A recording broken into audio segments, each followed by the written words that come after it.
सभी श्रोताओं का कबीर के दोहे में हार्दिक स्वागत, अभिनंदन। आज कबीर जी का एक दोहा और उसकी विस्तृत व्याख्या आप सभी के सामने प्रस्तुत है। बढ़ते हैं दोहे की तरफ। सहकामी सुमिरन करें पावें उत्तम धाम, निहकामी सुमिरन करें पावें अविचल राम। साहब कबीर का ये पद केवल काव्य नहीं बल्कि चेतना का वह गहन बोध है जो अंतर्मन में संचित कामनाओं के मिथ्या आवरण को नष्ट कर जीवन की सत्य के आलोक से प्रकाशित कर देता है। ठहरो, जरा रुक कर देखो अपने उन जुड़े हुए हाथों को। क्या वे प्रार्थना में जुड़े हैं या वे किसी अदृश्य तराजू के पलड़े हैं जो बड़ी चालाकी से तौल रहे हैं कि कितना चढ़ाया है और कितना पाया।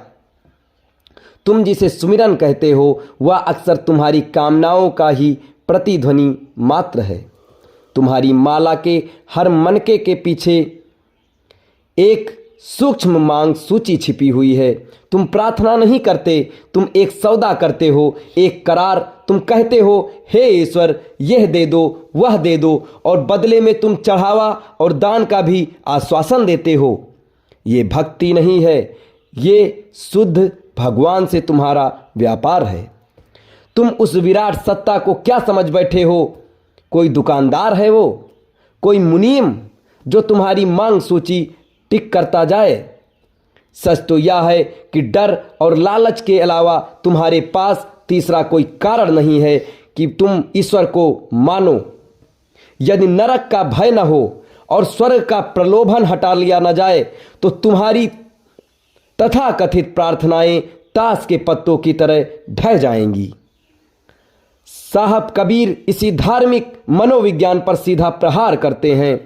सहकामी सुमिरन करे पावे उत्तम धाम। तुम मांगोगे तो मिल भी जाएगा। ईश्वर बड़ा उदार है, तुम्हें स्वर्ग मिल सकता है, यश मिल सकता है, प्रतिष्ठा मिल सकती है। पर ध्यान रखना, ये सब वस्तुएं हैं, ये परमात्मा नहीं है। तुम्हें खिलौने मिलेंगे पर वह सम्राट नहीं मिलेगा।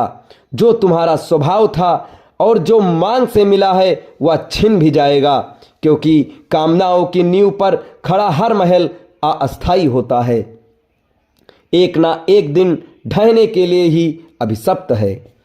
फिर कबीर साहब दूसरा द्वार खोलते हैं। निहकामी सुमिरन करे पावे अविचल राम। निष्काम होने का अर्थ है अब कोई सौदेबाजी नहीं होगी। जिस दिन तुम्हारी मांग गिर गई